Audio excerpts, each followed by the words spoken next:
नमस्कार साथियों, daily current affair show में आप सभी का बहुत-बहुत स्वागत है। साथियों, आज के वीडियो में हम लोग 2 दिन के करंट अफेयर को पढ़ेंगे, कवर करेंगे। 17 जनवरी 2026 और 18 जनवरी 2026। कल अपरिहार्य कारणों से साथियों, कल करंट अफेयर का वीडियो अपलोड नहीं कर पाए थे, नहीं पढ़ा पाए थे। तो आज 2 दिन का करंट अफेयर हम लोग पढ़ेंगे। साथ ही साथ कल एक एग्जाम हुआ है अपने यूपी में, एलटी ग्रेड सामाजिक विज्ञान सहायक अध्यापक पद का। तो उस पेपर को भी हम सॉल्व करेंगे, जिसमें 30 जीएस के प्रश्न रहेंगे। इस पेपर को भी सॉल्व करेंगे, लेकिन करंट अफेयर पढ़ने के बाद लास्ट में हम सॉल्व करेंगे। तो आइए जल्दी शुरू करते हैं और डेली की तरह जैसे हम रिवीजन करते हैं, रिवीजन कर लिया जाए। किस राज्य के ग्रामीण बैंक ने भारत की पहली solar powered ATM van launch की? तो उत्तर हो जाएगा त्रिपुरा। दूसरा प्रश्न पूछा गया था, पंजाब के किस सिंगर द्वारा महिलाओं की सुरक्षा को मजबूत करने हेतु फ्रेंडो ऐप लॉन्च किया गया? तो पंजाबी सिंगर काका काका ने फ्रेंडो ऐप लॉन्च किया महिलाओं की सुरक्षा लिए। तीसरा प्रश्न पूछा गया था, बामनवास काकर पंचायत को राज्य की पहली पूर्णतः जैविक ग्राम पंचायत घोषित किया गया। बामनवास काकर पंचायत किस राज्य में स्थित है? तो डी राजस्थान में। चौथा प्रश्न पूछा गया था, किस देश ने एक कड़ा कूटनीतिक कदम उठाते हुए संयुक्त राष्ट्र की 7 एजेंसियां और संबद्ध निकाय से तत्काल बाहर निकलने की घोषणा की? तो उत्तर बी इजराइल, अमेरिका का छोटा भाई। अगला प्रश्न था, भारत किस शहर में राष्ट्रमंडल के स्पीकर्स और पीठासीन अधिकारियों के 28वें सम्मेलन का आयोजन करेगा? तो उत्तर नई दिल्ली में। छठा प्रश्न पूछा गया था, हाल ही में ब्रिक्स प्रेसिडेंसी का लोगो, थीम और वेबसाइट लॉन्च किया गया है। ब्रिक्स 2026 की अध्यक्षता कौन सा देश करेगा? तो हमारा प्यारा भारत, हमारे भारत में होगा ब्रिक्स 2026, महत्वपूर्ण याद रखिएगा। सातवां प्रश्न, हाल ही में भारत को पैक्स सिलिका में शामिल करने की घोषणा किसने की? तो उत्तर अमेरिका ने। अगला प्रश्न था, हाल ही में मकर बिलक्कू उत्सव कहाँ आयोजित किया गया? तो उत्तर क्या हो जाएगा? केरल, केरल में मकर बिलक्कू। हाल ही में मध्य प्रदेश ने देश के किस राज्य के साथ जंगली जानवरों के आदान प्रदान के लिए अंतर राज्य समझौता किया? तो असम और मध्य प्रदेश में, देश में हमारे असम और मध्य प्रदेश राज्य के साथ जंगली जानवरों के आदान प्रदान का समझौता हुआ। मध्य प्रदेश असम ने अपने एक दूसरे राज्यों में जानवरों के आदान प्रदान के लिए एमओयू पर हस्ताक्षर किया। तो ये था साथियों लास्ट टाइम का रिवीजन। अब देखिएगा 17 तारीख के करंट अफेयर को। नीति आयोग द्वारा जारी निर्यात तैयारी सूचकांक 2024, निर्यात तैयारी सूचकांक 2024 के अनुसार कौन सा राज्य शीर्ष पर है? उत्तर हमारा हो जाएगा महाराष्ट्र, और महाराष्ट्र के साथ सेकंड पर हो जाएगा तमिलनाडु, और थर्ड पर हो जाएगा गुजरात। ये उत्तर हो जाएगा साथियों। देखिएगा ये 24 का है, 2026 में जारी हो रहा है, लेकिन ये 2024 निर्यात तैयारी सूचकांक 2024 के अनुसार शीर्ष राज्य है महाराष्ट्र। दूसरी बात याद रखिएगा कि यह रिपोर्ट किसने जारी किया? नीति आयोग। कई बार पूछा गया है, निर्यात तैयारी सूचकांक रिपोर्ट किसके द्वारा जारी किया जाता है? तो नीति आयोग के द्वारा। कौवा संस्करण है? तो 4th संस्करण है, चौथा संस्करण था ये साथियों। दूसरा प्रश्न पूछा गया है, प्रत्येक वर्ष 16 जनवरी को राष्ट्रीय स्टार्टअप दिवस के रूप में मनाया जाता है। राष्ट्रीय स्टार्टअप दिवस के रूप में मनाया जाता है। इसकी शुरुआत किस वर्ष हुई थी? बड़ा महत्वाकांक्षी महत्वपूर्ण योजना है साथियों, स्टार्टअप योजना। हमारे देश में स्टार्टअप योजना शुरू किया गया था कब? ये शुरू हुआ था 16 जनवरी 2016 को। 16 जनवरी 2016 को यह योजना शुरू होता है साथियों। हम इसी को पढ़ रहे हैं कि इसका शुरुआत किस वर्ष हुआ? तो उत्तर हो जाएगा सी 2016 में। किस लिए हुआ था? 16 जनवरी को नेशनल स्टार्टअप डे भी है, 16 जनवरी नेशनल स्टार्टअप दिवस है ये साथियों। इसकी शुरुआत इसलिए हुई कि हमारे देश को आत्मनिर्भर बनाना है। हमारे देश के युवा जो है वो नया बिजनेस को शुरू करने के प्रति जो उनके अंदर संकोच होता है, जो उनके अंदर भय होता है, वो सभी संकोच और भय को दूर करके स्वतंत्रता पूर्वक अपने पैर पर खड़ा होकर के एक नया बिजनेस स्टार्ट करने की सोच उनमें आए, एक जागरूकता हो, और हमारा देश एक स्टार्टअप कंट्री बने।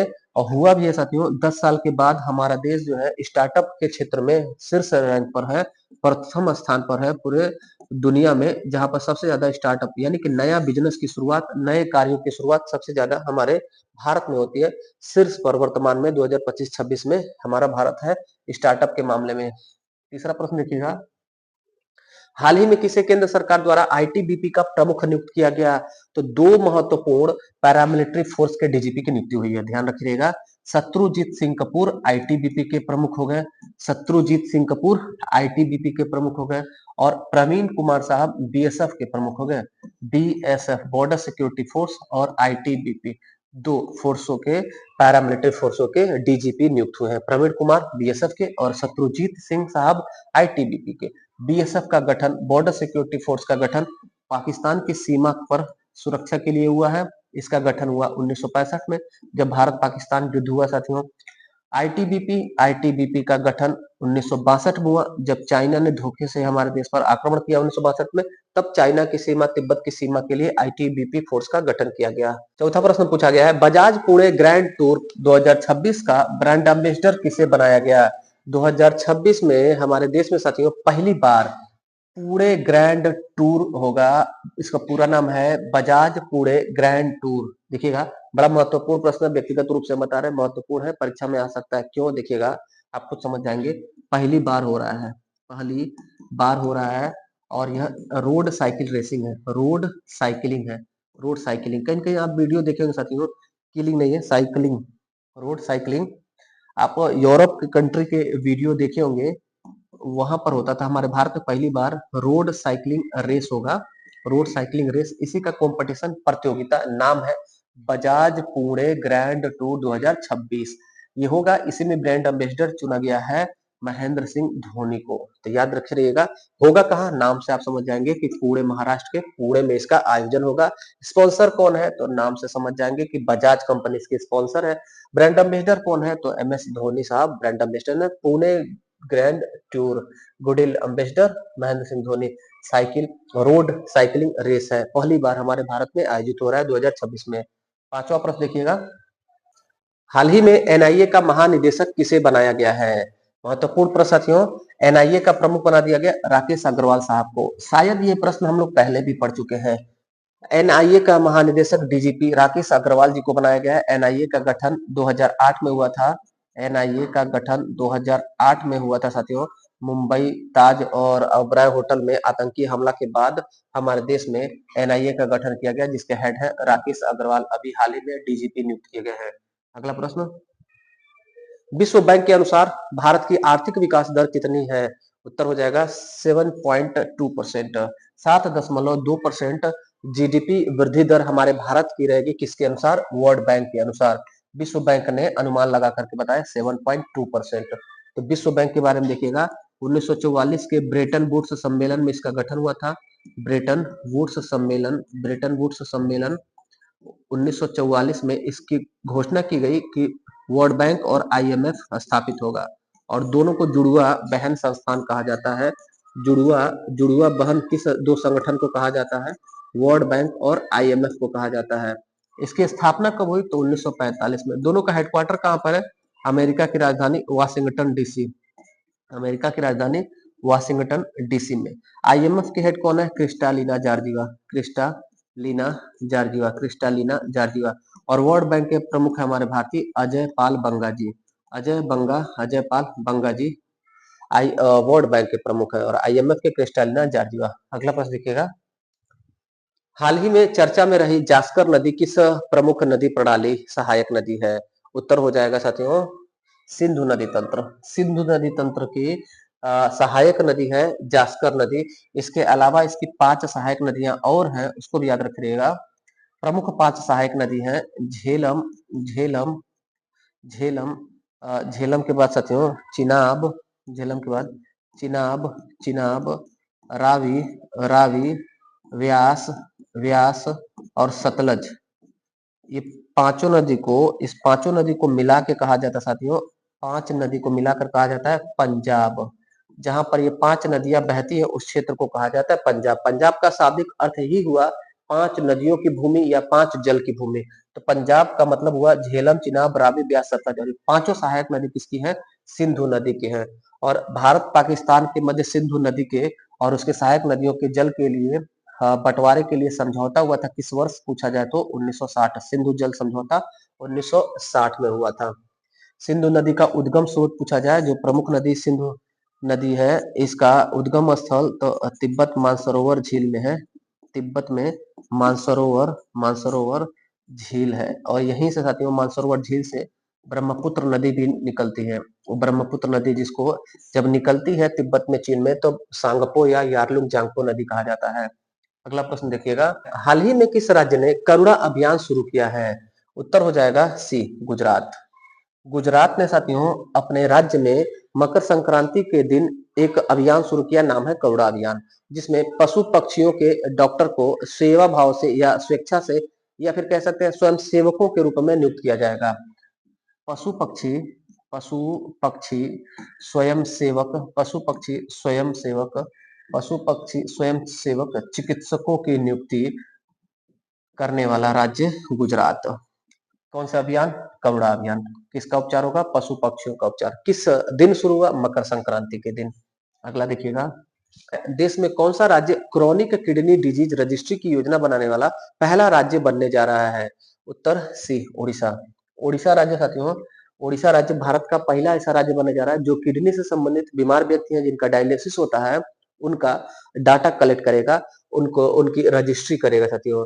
क्रॉनिक किडनी डिजीज रजिस्ट्री की योजना बनाने वाला पहला राज्य उड़ीसा हो गया, जिससे फायदा होगा कि जो भी पेशेंट है उनका डाटा अगर कलेक्ट होगा तो स्वास्थ्य विभाग को उनका इलाज करने में सुविधा मिलेगी। इसी के लिए यह योजना शुरू किया गया है उड़ीसा के द्वारा।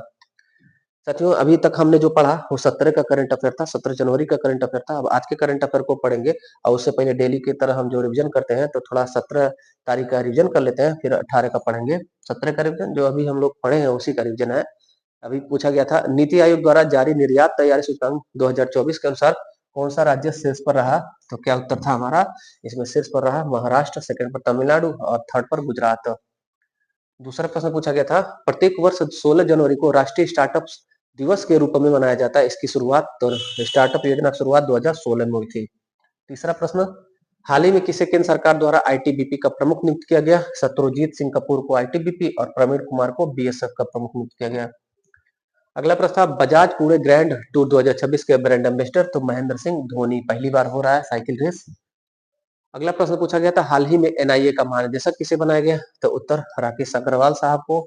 एनआईए का गठन 2008। छठा प्रश्न था, विश्व बैंक के अनुसार भारत की आर्थिक विकास दर कितनी? तो 7.2%। सातवां प्रश्न पूछा गया था, हाल ही में चर्चा में रही जास्कर नदी किस प्रमुख नदी प्रणाली की सहायक नदी है? तो उत्तर उत्तर उत्तर हमारा था सिंधु नदी। आठवां प्रश्न था, ये आठवां प्रश्न था साथियों, यानी 9 प्रश्न टोटल थे। हाल ही में किस राज्य ने करुणा अभियान शुरू किया? तो करुणा अभियान गुजरात में वॉलेंटियर डॉक्टर पशु वेटनरी जो डॉक्टर है उनकी नियुक्ति इसमें हुई। फिर 9वां प्रश्न, देश में कौन सा राज्य क्रॉनिक किडनी डिजीज रजिस्ट्री की योजना बनाने वाला पहला राज्य बन गया? तो उत्तर हो जाएगा उड़ीसा। अब पढ़ते हैं साथियों 18 जनवरी के करंट अफेयर को। भारत और किस देश ने मिलकर डिजिटल क्षेत्र में अपनी रणनीतिक साझेदारी को और गहरा करने के लिए एक दूरसंचार सहयोग पर संयुक्त घोषणा पर हस्ताक्षर किया है? उत्तर हो जाएगा जर्मनी। इस महीने में साथियों जनवरी 2026 में जर्मनी देश के जो चांसलर हैं वो हमारे भारत की यात्रा पर है। नाम इनका फ्रेडरिक मर्ज। तो जर्मनी देश से ये सब समझौता हो रहा है। किस मामले में समझौता हुआ? दूरसंचार। याद रखिएगा, टेलीकम्युनिकेशन के मामले में हमारा भारत जनवरी 2026 में किससे समझौता किया? तो जर्मनी। जर्मनी की राजधानी है साथियों बर्लिन और बर्लिन स्प्री नदी के किनारे है। जर्मनी की मुद्रा है यूरो और जर्मनी के चांसलर है, चांसलर मतलब उस देश का सबसे प्रमुख व्यक्ति, सबसे बड़ा पोस्ट है जर्मनी के देश का, तो वो है फ्रेडरिक मर्ज। दूसरा प्रश्न है, केंद्रीय सतर्कता आयोग के सतर्कता आयुक्त किसे नियुक्त किया गया है? उत्तर हमारा हो जाएगा प्रवीण वशिष्ठ। प्रवीण वशिष्ठ साहब केंद्रीय सतर्कता आयोग में सतर्कता आयुक्त बने हैं। सेंट्रल विजिलेंस कमीशन में, जिसका गठन 1964 ईस्वी में हुआ था, संथानम समिति की सिफारिश पर संथानम समिति की सिफारिश पर साथियों 1964 में सीबीसी का गठन हुआ था।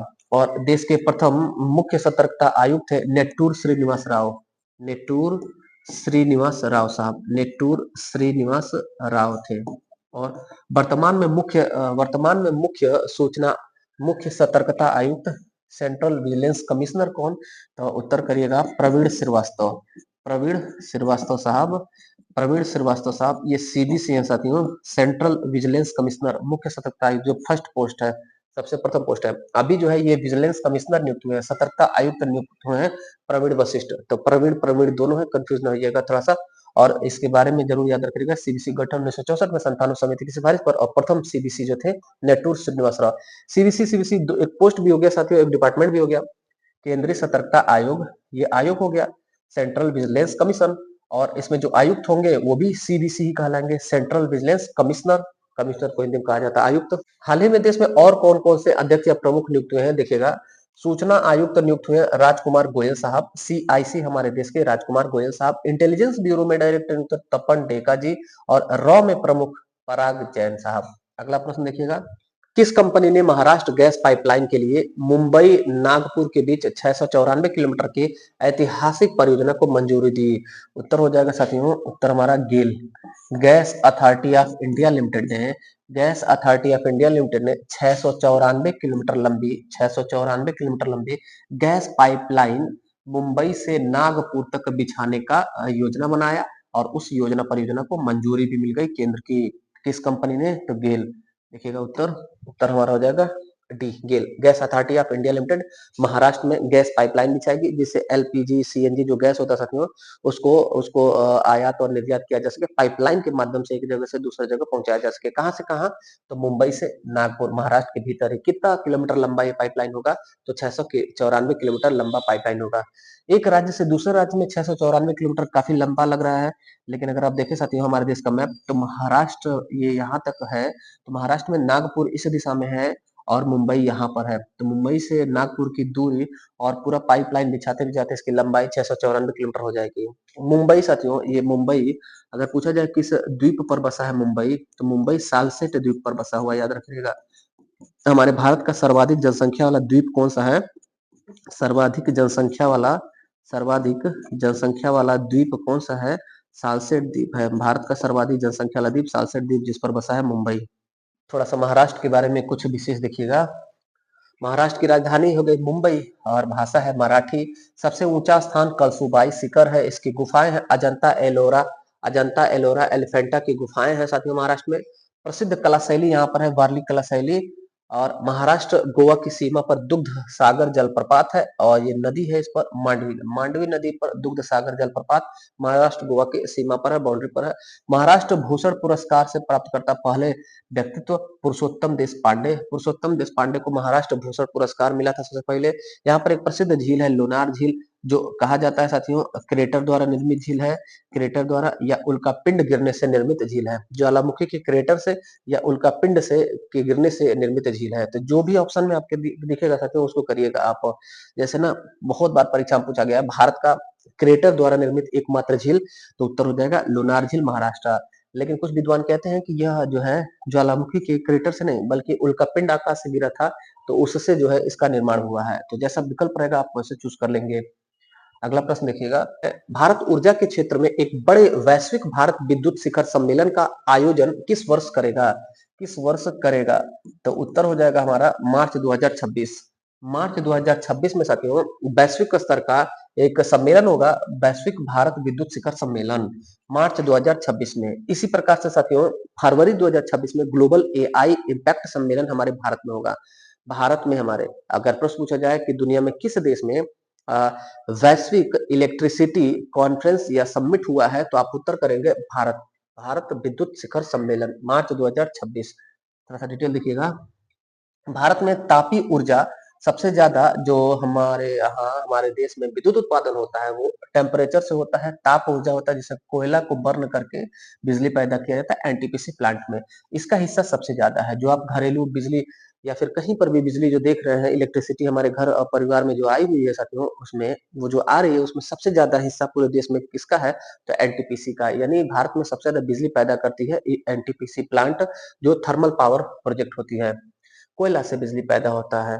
और दूसरे नंबर पर साथियों जल विद्युत परियोजना है, तीसरे नंबर पर परमाणु और चौथे पर नवीकरणीय ऊर्जा स्रोत हो गए जैसे सोलर एनर्जी वगैरह। आइए साथियों ये क्वेश्चन जो है कल के एग्जाम में पूछा भी गया था कि भारत में ताप विद्युत ऊर्जा के बाद सबसे ज्यादा कौन सा ऊर्जा का योगदान है? तो जल विद्युत योजना, जो हाइड्रो पावर कॉर्पोरेशन होता है, बांध बना करके बिजली पैदा किया जाता है, NHPC national hydro power corporation के द्वारा रेगुलेट किया जाता है। भारतीय राज्य गुजरात में सबसे अधिक स्थापित बिजली उत्पादन क्षमता है। मतलब ये हुआ कि सब मिला जुला के साथ सोलर एनर्जी, नवीकरणीय जल विद्युत, ये सब मिला जुला के सबसे ज्यादा बिजली पैदा कहाँ पर होता है? तो गुजरात उत्तर करिएगा। और अगर पूछा जाए कि सौर ऊर्जा रूफटॉप सौर ऊर्जा सबसे ज्यादा कहाँ पर है? छतों पर सबसे ज्यादा सोलर एनर्जी लगाने के मामले में तभी गुजरात उत्तर करिएगा। और अगर पूछा जाए सबसे ज्यादा पवन ऊर्जा कहाँ पर है, तो आप राजस्थान उत्तर करिएगा। पवन ऊर्जा के मामले में राजस्थान अगला प्रश्न देखिएगा, किस राज्य में दुनिया का सबसे बड़ा ग्रीन अमोनिया प्रोजेक्ट लगेगा? उत्तर होगा सी, काकीनाडा, आंध्र प्रदेश। आंध्र प्रदेश के काकीनाडा शहर में दुनिया का सबसे बड़ा ग्रीन अमोनिया प्लांट स्थापित होने जा रहा है। ग्रीन अमोनिया प्लांट जो दुनिया का सबसे बड़ा बनेगा, कहां पर? तो आंध्र प्रदेश में। आंध्र प्रदेश कहां पर? काकीनाडा में। उद्देश्य क्या होगा? तो दुनिया में अमोनियम अमोनियम का ग्रीन अमोनियम का निर्यात हमारा भारत कर सके और ग्रीन अमोनिया के निर्यात में हमारा भारत आत्मनिर्भर बन सके, इसी चीज के लिए इसका निर्माण हो रहा है। दुनिया का सबसे बड़ा green ammonium project Kakinada, Andhra Pradesh में। आंध्र प्रदेश में हो रहा है, तो आंध्र प्रदेश का थोड़ा सा स्टेटिक देखिए देखिएगा। आंध्र प्रदेश के मुख्यमंत्री हैं चंद्रबाबू नायडू। आंध्र प्रदेश की राजधानी अमरावती। और आंध्र प्रदेश में कुछ नेशनल नेशनल पार्क है, राष्ट्रीय उद्यान है। पापीकोंडा राष्ट्रीय उद्यान, वेंकटेश्वर राष्ट्रीय उद्यान, राजीव गांधी रामेश्वरम राष्ट्रीय उद्यान। अगला प्रश्न है, कौन सा राज्य कौन सा राज्य व्यक्तिगत इलेक्ट्रिक वाहन अपनाने में सबसे आगे है? व्यक्तिगत इलेक्ट्रिक वाहन, ईवी वाहन, जो पर्सनल यूज के लिए ईवी वाहन होता है, इलेक्ट्रिक व्हीकल होता है, उसको अपनाने में शीर्ष हमारा राज्य हो गया केरल। भारत में सबसे ज्यादा इलेक्ट्रिक व्हीकल किस राज्य ने अपनाया है? तो केरल ने, ईवी। अब व्यक्तिगत है ये साथियों, व्यक्तिगत। और एक दूसरा होता है सार्वजनिक। सार्वजनिक जो पब्लिक ट्रांसपोर्ट होता है उसकी बात नहीं हो रही, इंडिविजुअल जो लोग यूज करते हैं अपने पर्पज से, उसमें व्यक्तिगत इलेक्ट्रिक वाहन अपनाने में शीर्ष केरल है। और अगर पूछा जाए कि सार्वजनिक मामलों में, तो महाराष्ट्र हो जाएगा साथियों। सार्वजनिक मामलों में सबसे ज्यादा इलेक्ट्रिक व्हीकल जो चलता है, यूज होता है, वो महाराष्ट्र में। व्यक्तिगत इलेक्ट्रिक वाहन अपनाने में शीर्ष पर है केरल। केरल के बारे में, केरल को ईश्वरों का देश कहा जाता है, ईश्वर का देश कहा जाता है। इसकी राजधानी है तिरुवनंतपुरम, यहाँ की भाषा है मलयालम और यहाँ का प्रमुख त्योहार है ओणम। कथकली, मोहिनी अट्टम यहाँ के प्रसिद्ध नृत्य है। और अगर कथक पूछा जाए तो उत्तर प्रदेश, कथक उत्तर प्रदेश का, ल लग जाएगा तो केरल का हो जाएगा। मोहिनी अट्टम भी केरल का लोक नृत्य है। अगला, अमेरिका ने आव्रजन नियमों में बड़ी सख्ती करते हुए कितने देशों के नागरिकों के लिए इमिग्रेंट्स वीजा प्रक्रिया पर अनिश्चित काल तक रोक लगाने की घोषणा की? उत्तर हो जाएगा 75 देश। 75 देशों के नागरिकों को अमेरिका अस्थायी रूप से आने पर रोक लगा दिया अमेरिका ने। अमेरिकी राष्ट्रपति डोनाल्ड ट्रंप ने स्थायी निवास यहाँ लिखा हुआ है, ध्यान रखिएगा साथियों। ट्रंप कार्ड एक है, Trump visa card, Trump visa card. इसके तहत अगर कोई भी व्यक्ति 7 से 8 करोड़ रुपए, ये रुपए में बता रहे हैं कन्वर्ट करके, 7 से 8 करोड़ रुपए निवेश कर दे रहा है अमेरिका में, अगर निवेश कर दे रहा है यूएसए में, तो ट्रंप जो राष्ट्रपति ने नियम बनाया है कि वो इमिग्रेंट वीजा प्राप्त करके अमेरिका में अस्थायी रूप से रह सकता है। कितना करोड़ रुपया इन्वेस्ट करना है? 7 से 8 करोड़ रुपया निवेश करना है अमेरिका में। इसी को कहा जाता है ट्रंप वीजा कार्ड। इसी पर अभी हाल ही में अनिश्चित काल तक रोक लगा दिया है डोनाल्ड ट्रंप ने। कितने देशों के लिए? 75 देशों के लिए रोक लगा दिया है। ऐसे ही साथियों एक बात याद रखिएगा, अगर पूछा जाए गोल्डन वीजा क्या होता है और गोल्डन वीजा का संबंध किससे है? गोल्डन वीजा साथियों, गोल्डन वीजा का संबंध है यूएई देश से। दुबई जो उसका प्रमुख शहर है, यूएई जिसकी राजधानी अबू धाबी है, यहाँ पर गोल्डन वीजा बनता है। गोल्डन वीजा साथियों आप भी बनवा सकते हैं।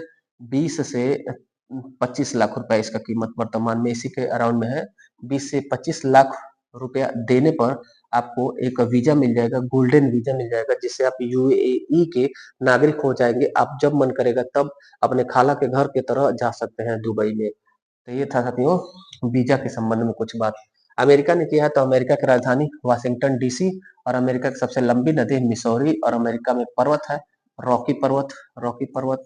और अमेरिका की सबसे ऊंची चोटी डेनाली था, जिसका नाम फिर से साथियों बदल के मैकिनले कर दिया गया। पहले माउंट मैकिनले था सबसे ऊंचा चोटी, उसका नाम पूर्व राष्ट्रपति डेनाली के नाम पे किया गया था, फिर से डेनाली का नाम बदल के माउंट मैकिनले कर दिया गया। उत्तरी अमेरिका महाद्वीप की सबसे ऊंची पर्वत चोटी है, और उत्तरी अमेरिका महाद्वीप की सबसे लंबी पर्वत माला अगर पूछा जाए तो रॉकी पर्वतमाला वहीं पर साथियों। अगला देखिएगा, प्रधानमंत्री सलेम बिन ब्रिक ने पीएम पद से इस्तीफा दे दिया। पीएम पद से इस्तीफा दे दिया यमन देश। यमन देश ने, जहां पर सऊदी अरब नियंत्रित सरकार थी साथियों, सऊदी अरब नियंत्रित प्रधानमंत्री सलेम बिन ब्रेक, इनके प्रधानमंत्री कार्यकाल पर ब्रेक लग गया। ये यमन देश के हैं, यमन, यमन देश जिसकी राजधानी साथियों सना, यमन की राजधानी सना, और यमन की मुद्रा है रियाल, यमनी रियाल यहाँ की मुद्रा है। थोड़ा सा मैप देखिएगा, इनको पहले देख लीजिए। ये है सलेम बिन ब्रेक, ब्रेक ना, ब्रेक याद कर लीजिएगा, ब्रेक लग गया इनके प्रधानमंत्री काल। कहाँ पर? यमन, यमन देश। ये मैप में आप देख पा रहे हैं साथियों, थोड़ा सा बड़ा कर देते हैं। ये सऊदी अरब देश हो गया, ये हो गया यमन, ये यमन है, यमन जिसकी राजधानी साना है। और यहाँ पर ओमान है, ओमान है। और ये साथियों यूएई, यहाँ पर ईरान है, ईरान, और ये अफगानिस्तान है, अफगानी जलेबी, और ये पाकिस्तान है, ये हमारा प्यारा भारत है साथियों। सऊदी अरब हो गया, ईरान के बाद यहाँ पर इराक है, इराक, और ये सऊदी अरब देश हो गया साथियों। यही यमन है, यमन जिसकी राजधानी सना है। वहाँ के प्रधानमंत्री ने अभी अपने पद से इस्तीफा दे दिया है। किस देश के प्रधानमंत्री ने जनवरी 2026 में अपने पद से इस्तीफा दे दिया? ऐसे प्रश्न पूछा जाए तो आप उत्तर कर दीजिएगा तुरंत यमन देश। नौवां प्रश्न पूछा गया है, दिसंबर 2025 के लिए किसे आईसीसी महिला प्लेयर ऑफ द मंथ चुना गया? दिसंबर 2025 आईसीसी महिला प्लेयर ऑफ द मंथ लौरा वोल्डबर्ट। लौरा वोल्डबर्ट साथियों दक्षिण अफ्रीका के खिलाड़ी हैं। इनको किस देश की हैं? दक्षिण अफ्रीका को। इनको आईसीसी का सबसे बड़ा मंथली पुरस्कार होता है आईसीसी महिला player of the month December 2025। Latest महीना बीतने के बाद अगले महीने में इसको डिक्लेयर किया था, जैसे जनवरी चल रहा है तो दिसंबर का, फिर फरवरी में हम पढ़ेंगे जनवरी 2026 में किसे महिला player of the month ICC का चुना गया। और पुरुष का भी हम लोग पढ़ते हैं साथियों। ये महिला का है, देखिएगा दिसंबर 2025 के लिए आईसीसी महिला प्लेयर ऑफ द मंथ लौरा वोल्डबर्ट दक्षिण अफ्रीका की। इसके बाद अगला प्रश्न देखिएगा, दिसंबर 2025 के लिए किसे आईसीसी पुरुष प्लेयर ऑफ द मंथ चुना गया? आईसीसी पुरुष प्लेयर ऑफ द मंथ चुना गया मिशेल स्टार्क को। मिशेल स्टार्क साथियों ऑस्ट्रेलियाई खिलाड़ी हैं, ऑस्ट्रेलिया के खिलाड़ी हैं। किस देश के खिलाड़ी हैं? ऑस्ट्रेलिया के मिशेल स्टार्क। इनको दिसंबर 2025 आईसीसी पुरुष प्लेयर ऑफ द मंथ चुना गया। तो ये था साथियों अभी तक करंट अफेयर। अब थोड़ा सा जो कल पेपर हुआ था उसको हम लोग इसके आंसर को आ, कर लेते हैं, एक्सप्लेनेशन को देख लेते हैं। दूसरी बात कि रिपीटेड क्वेश्चन आपके परीक्षा में, खासकर लोक सेवा आयोग के परीक्षा में देखने को मिल सकता है ये सब। देखिए पहला प्रश्न था, देश में कुल प्रयुक्त जल का उच्चतम अनुपात निम्नलिखित में से किस क्षेत्र में है? यानी कि पूरे देश में।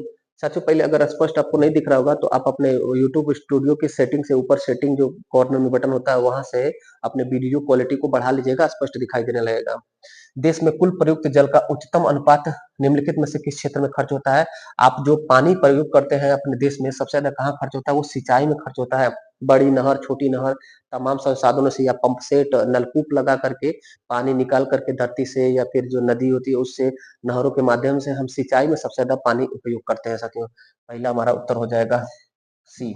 दूसरा प्रश्न पूछा गया है, नीचे दिए गए कथन में से नीचे दो कथन दिए गए हैं जिनमें से एक अभिकथन और दूसरा कारण है। एसर्शन और रीजन वाला प्रश्न है साथियों।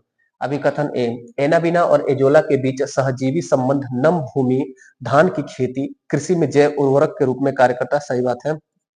एजोला और एनाबीना ये सहजीवी है साथियों, ये जैव उर्वरक के रूप में कार्य करते हैं, बायो फर्टिलाइजर हैं। दूसरा है कारण, यह संबंध नाटकीय ढंग से मृदा के पीएच को बढ़ा देता है जिससे यह अधिक क्षारीय हो जाता है। इस प्रकार चावल की वृद्धि हेतु अधिक अनुकूल हो जाता है। तो पहली बात कि चावल के खेती के लिए हमको बहुत ज्यादा क्षारीयता नहीं चाहिए। मृदा के पीएच मान का बढ़ने का मतलब हो जाएगा क्षारीय, लेकिन चावल के लिए उपयुक्त नहीं है, तो इसका मतलब ये कथन गलत हो जाएगा। तो दूसरा का हमारा उत्तर हो जाएगा बी। ए सत्य है किंतु आर असत्य है। तीसरा प्रश्न पूछा गया है, तीसरा प्रश्न देखिएगा, भारत छोड़ो आंदोलन के दौरान पहला समानांतर सरकार कहाँ बनाया गया था? तो उत्तर हो जाएगा बलिया में, सतारा में नहीं साथियों, बलिया में। बलिया में चित्तू पांडे ने 1942 भारत छोड़ो आंदोलन के दौरान पहली समानांतर सरकार की स्थापना की। उसके बाद से साथियों तामलुक में भी, सतारा में भी, उड़ीसा में भी समानांतर सरकार की स्थापना हुई, लेकिन पहली समानांतर सरकार बलिया में। और अगर पूछा जाता लाल डलहौजी की हड़प नीति के तहत हड़पा गया पहला राज्य, तब सतारा उत्तर करते। जिसका पेपर है उसने ट्रिक किया है सतारा, थोड़ा सा ये मिसअंडरस्टैंडिंग हो गया है। समानांतर सरकार पूछा गया है तो बलिया उत्तर करिएगा। और अगर पूछा जाता कि हड़प नीति में पहला हड़पा गया राज्य, तब सतारा उत्तर होता। चौथा, जंतु जगत का सबसे बड़ा संघ कौन होता है? तो आर्थ्रोपोडा संघ होता है। आर्थ्रोपोडा जंतु जगत का सबसे बड़ा संघ है। पांचवा, स्पेस लैब में भारहीनता की स्थिति कब होती है? स्पेस लैब में आपका भार कब महसूस होने लगेगा? कब? जब निरंतर मुक्त पतन होगा और गिरावट की अवस्था होगी तब। अगला देखिएगा, 5 प्रश्न हुआ। छठा प्रश्न क्या पूछा गया है? छठा प्रश्न पूछा गया है, व्यक्तिगत सत्याग्रह के पहले सत्याग्रही का नाम। पहले व्यक्तिगत सत्याग्रही साथियों आचार्य विनोबा भावे। कब? तो 1940 में। कहा? तो महाराष्ट्र के पवनार आश्रम, महाराष्ट्र में पवनार आश्रम में व्यक्तिगत सत्याग्रह आंदोलन की शुरुआत हुई किसके कहने पर? गांधी जी के कहने पर। तो पहले व्यक्तिगत सत्याग्रही महाराष्ट्र पवनार आश्रम से चुने गए विनोबा भावे और दूसरे व्यक्तिगत सत्याग्रही जवाहरलाल नेहरू चुने गए थे। सातवां, भारतीय संविधान के निम्नलिखित में से कौन से अनुच्छेद में धार्मिक स्वतंत्रता की गारंटी दी गई है? तो अनुच्छेद 25 से लेकर के 28 में धार्मिक स्वतंत्रता के बारे में है।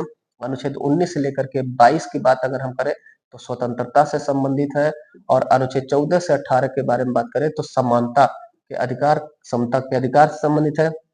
और 22 23 अगर हम देखें साथियों तो ये 22-23 नहीं, 23-24 अगर हो, 23-24 तो ये शोषण के विरुद्ध अधिकार है। 23 और 24, 19-22 हो ही गया, 23-24 शोषण के विरुद्ध अधिकार, और 25 से 28 धार्मिक स्वतंत्रता का अधिकार है, और 29-30 साथियों शिक्षा और संस्कृति का अधिकार है। आठवां प्रश्न है, उत्तर क्या हो जाएगा हमारा? उत्तर हमारा हो जाएगा ए। आठवां प्रश्न है, संसद में राष्ट्रीय ग्रामीण रोजगार गारंटी अधिनियम कब पारित किया गया था? तो हम लोग पढ़े थे साथियों मनरेगा, और इसका नाम भी चेंज हुआ है, बीबी राम जी इसका नाम नया हो जाएगा, विधेयक भी पारित हो गया इसमें। तो इस नाते ये प्रश्न संभावित था, पूछा गया, और हम लोग पढ़े भी हैं इसको। बहुत लोग गलती से नरेगा कार्यक्रम को 2006 ट्रिक कर देंगे, यहाँ पर 2004 ट्रिक किया गया। उत्तर क्या होगा?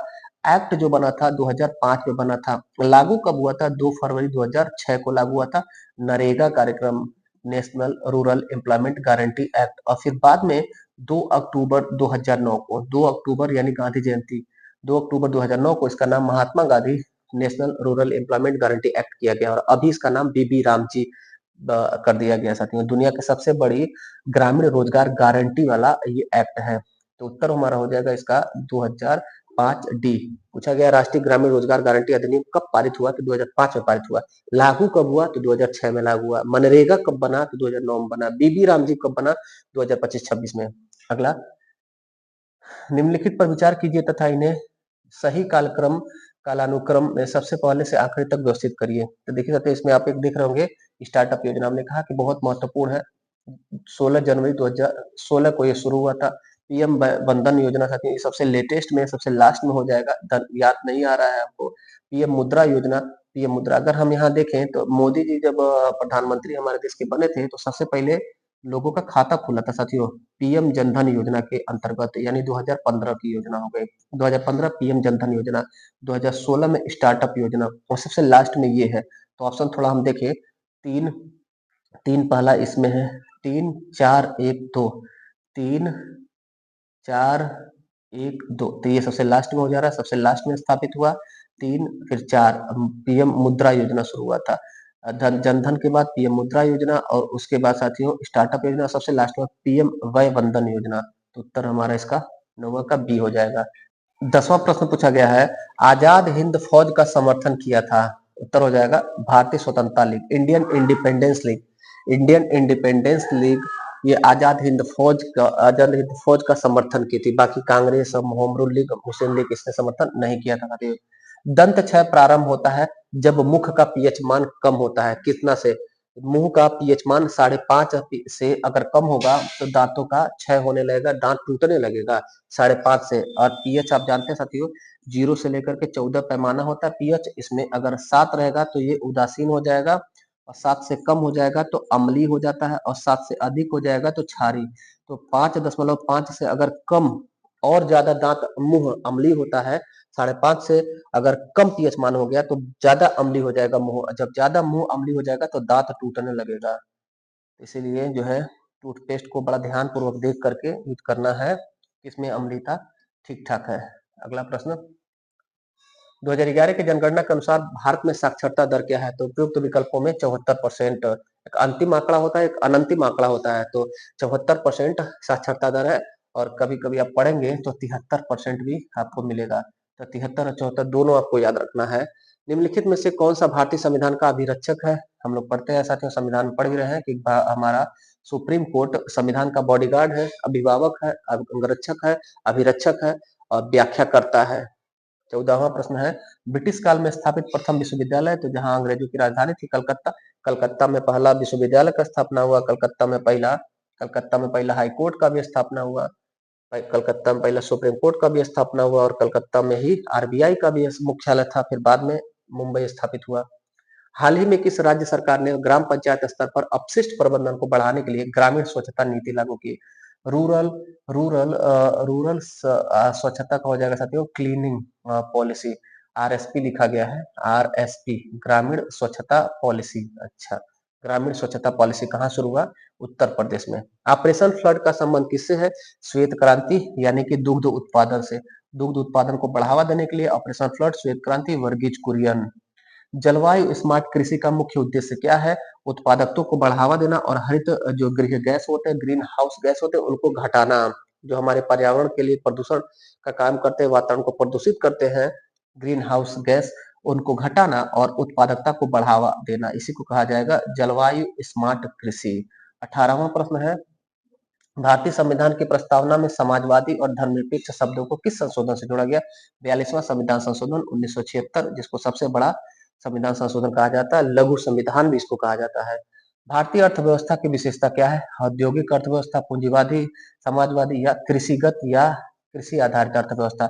यहाँ पर साथियों मिश्रित अर्थव्यवस्था नहीं दिया है, तो क्या छोड़ करके आप आएंगे? तो आप उपयुक्त विकल्प को पढ़ेंगे। पूंजीवादी तो है नहीं, समाजवादी है नहीं, औद्योगिक है नहीं, कृषिगत या कृषि आधारित अर्थव्यवस्था, यानी कि हमारे अर्थव्यवस्था में महत्वपूर्ण योगदान कृषि का है। इस नाते उत्तर हमारा 19 का डी होगा। अगला देखिएगा,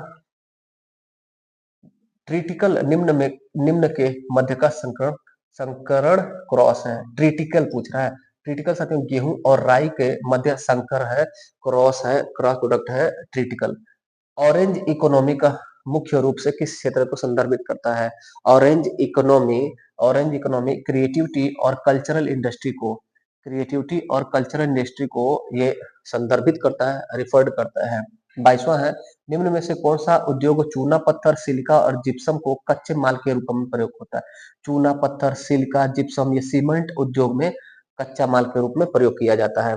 23वां प्रश्न पूछा गया है, थोड़ा सा डीप में उद्देश्य से क्वेश्चन लिया गया है, लेकिन आसान ही है साथियों। सीएसीपी, सीएसीपी फसलों हेतु न्यूनतम समर्थन मूल्य की सिफारिश करती है। कृषि लागत एवं मूल्य आयोग, ये साथियों इसका उद्देश्य है कि जो फसल होते हैं उनको न्यूनतम समर्थन मूल्य एमएसपी डिक्लेयर करे। ये बात सत्य है। नाफेड, यह हमारे देश की कृषि वित्तीय संस्थान है साथियों, राष्ट्रीय जैविक उत्पादक कार्यक्रम को लागू करने वाली एजेंसी नहीं है। तो यही उत्तर हमारा हो जाएगा कि नाफेड राष्ट्रीय जैविक उत्पादन कार्यक्रम नहीं है, ये एक कृषि वित्तीय संस्थान है। एफसीआई गेहूं और चावल धान की खरीद करने वाली संस्थान है। Food corporation of India, FCI साथियों गेहूं चावल की खरीद करती है।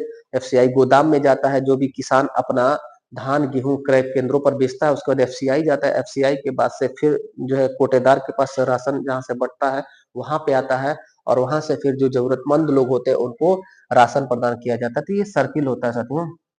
और डी है, विपणन एवं निरीक्षण निदेशालय कृषि उपज श्रेणीकरण और अंकन या प्रमाण अधिनियम को लागू करता है। तो ये सभी सही है, नाफेड को याद रखेंगे, कृषि वित्तीय संस्थान है। 24वां प्रश्न है, ईस्ट इंडिया कंपनी की कार्यप्रणाली पर संसदीय नियंत्रण किस एक्ट के बाद प्रारंभ हुआ? ईस्ट इंडिया कंपनी, इसका गठन कब हुआ? 31 दिसंबर 1600 ईस्वी को। और ये आते हैं भारत में व्यापार शुरू करते हैं 1608 में। पहला अंग्रेज विलियम हॉकिंस आता है व्यापारिक कार्यों के लिए, और उसके बाद से व्यापार होने लगता है। 1757 में राजनीतिक नियंत्रण हो जाता है इन लोग का प्लासी के युद्ध से। 1764 बक्सर के युद्ध से उत्तर भारत पर कब्जा होता है। तो पहली बार 1773 में अंग्रेजों के द्वारा, संसद के द्वारा, ब्रिटेन की संसद द्वारा 1773 में पहला रेगुलेटिंग एक्ट कानून बना करके नियंत्रण शुरू कर दिया जाता है। ईस्ट इंडिया कंपनी के कार्यप्रणाली पर संसदीय नियंत्रण कब प्रारंभ हो जाता है? तो 1773 के रेगुलेटिंग एक्ट से।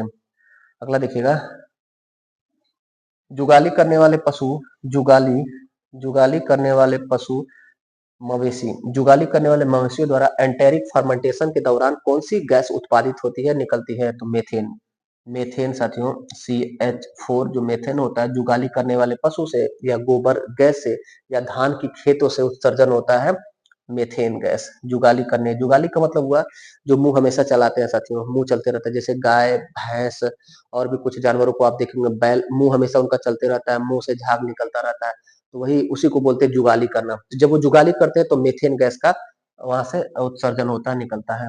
अगला देखिएगा, निम्नलिखित में से कौन सी मुर्गी सबसे अधिक अंडा देने वाली है? मुर्गी की कौन सी प्रजाति सबसे ज्यादा अंडा देती है? तो लेगहार्न। ऐसे याद रखिएगा। बकरी कौन सी सबसे ज्यादा दूध देती है? तो जमुनापारी बकरी सबसे ज्यादा दूध देती है। ऐसे पूछे कौन सा गाय है जो सबसे ज्यादा दूध देती है? तो साहिवाल, आप जान रहे होंगे, साहिवाल सबसे ज्यादा गाय। कौन सी भैंस है जो सबसे ज्यादा दूध देती है? तो मुर्रा भैंस। अंडा पूछ लिया गया, कुछ भी पूछा जा सकता है। सबसे ज्यादा अंडा देने वाली मुर्गी लेघॉर्न, सबसे ज्यादा दूध देने वाली भैंस भैंस तो मुर्रा, भैंसा नहीं साथियों, भैंस भैंस मुर्रा। और बकरी सबसे ज्यादा जो दूध देती है जमुनापारी, और गाय सबसे ज्यादा दूध देती है वो साहिवाल। 27वां प्रश्न है, जीवाश्म ईंधन के बाद भारत की ऊर्जा आवश्यकताओं में योगदान देने वाला दूसरा सबसे महत्वपूर्ण स्रोत। ये अभी हम लोग करंट अफेयर में पढ़े साथियों कि सबसे ज्यादा ऊर्जा आवश्यकता को जो पूरा करता है वो हमारा जीवाश्म ईंधन, जो एनटीपीसी प्लांट में कोयला जला करके बिजली पैदा किया जाता है, वो सबसे ज्यादा डिपेंडेंसी हमारे देश की उस पर है। सेकेंड नंबर पर दूसरा सबसे ज्यादा योगदान हमने पढ़ा साथियों जल विद्युत परियोजना, सोलर एनर्जी किया गया, गलत है। जल विद्युत परियोजना हाइड्रो पावर एनर्जी, जो देश में हमारे नदियों को बांध बना करके बिजली पैदा किया था, उससे दूसरा सबसे ज्यादा बिजली पैदा होता है हमारे भारत में। और एक नंबर पर एनटीपीसी प्लांट से बिजली पैदा होता है सबसे ज्यादा। 28वां प्रश्न है, संयुक्त राष्ट्र आर्थिक और सामाजिक परिषद के संदर्भ में निम्नलिखित कथनों पर विचार कीजिए। डेली करंट अफेयर हम लोग पढ़ रहे साथियों, तो उसमें हम लोगों ने पढ़ा था कि इकोसोक जो संयुक्त राष्ट्र संघ का जो एक अंग है, संयुक्त राष्ट्र आर्थिक और सामाजिक परिषद, इसमें इसमें हमारे भारत को 2 वर्ष के लिए चुने लिया गया है। भारत को वर्ष 2026-28 कार्यकाल के लिए संयुक्त राष्ट्र आर्थिक एवं सामाजिक परिषद का सदस्य चुना गया। भारत का सिलेक्शन साथियों एशिया और प्रशांत समूह से हुआ है, तो दोनों कथन सही, यानी कि उत्तर बी हो जाएगा। 29वां प्रश्न था, निम्न में से कौन सा खनिज वाष्पीकरण के परिणाम स्वरूप विशेषकर मरुस्थलीय क्षेत्रों में बनता है? उत्तर होगा जिप्सम। चांदी, जिंक, जस्ता, ये सब राजस्थान में और मरुस्थलीय क्षेत्रों में उत्पादन होता है, लेकिन प्रश्न पूछा गया खनिज वाष्पीकरण के परिणाम स्वरूप विशेषकर मरुस्थलीय क्षेत्रों में बनता है, तो उत्तर होगा जिप्सम। 30वां और अंतिम प्रश्न है, उस कूट का चुनाव कीजिए जो दिए गए वाक्य में रिक्त स्थानों की पूर्ति करता है। वाक्य है साथियों, जिस प्रकार उत्तराखंड में चिपको आंदोलन के नेता सुंदरलाल बहुगुणा थे, ठीक उसी प्रकार कर्नाटक के किस आंदोलन के नेता ये थे? तो कर्नाटक में चला था एपिको आंदोलन। एपिको आंदोलन जिसको चलाया था पांडुरंग हेगड़े, तो उत्तर हो जाएगा ये। कंफ्यूज होकर आधा पढ़ेंगे तो फिर गलत कर देंगे। जैसे ये जो ट्रिक किया है, जिसका भी पेपर है साथियों, हमको टेलीग्राम से मिला है पेपर अपलोड करके, और ये आपको बता रहे हैं इसके एक्सप्लेनेशन को। जिस प्रकार उत्तराखंड में चिपको आंदोलन चला था, उसी प्रकार उत्तराखंड में अमृता बिश्नोई ने भी चिपको आंदोलन चलाया था, लेकिन ये नहीं पूछा गया है। पूछा गया ठीक उसी प्रकार कर्नाटक में कौन सा आंदोलन, तो कर्नाटक में एपिको आंदोलन पांडुरंग हेगड़े ने चलाया। तो जब तक आप पूरा प्रश्न नहीं पढ़ेंगे तब तक उत्तर नहीं करिएगा, नहीं तो गलत हो जाएगा। माइनस मार्किंग 1/3 था, तो नंबर आपका जो आप सही किए उसमें से भी नंबर आपके काट लिए जाएंगे। तो ये था साथियों करंट अफेयर के साथ एलटी ग्रेड के समाधि के विषय के पेपर का सोल्यूशन। कैसा लगा आज का क्लास? फीडबैक जरूर दीजिएगा। वीडियो को लाइक नहीं किया तो वीडियो को लाइक कर दीजिएगा और अपने दोस्तों में शेयर जरूर करिएगा। बाकी कोई भी क्वेरी होगा, कोई भी प्रश्न होगा तो कमेंट जरूर करिएगा। मिलते हैं फिर अगली क्लास में, तब तक के लिए धन्यवाद। जय हिंद।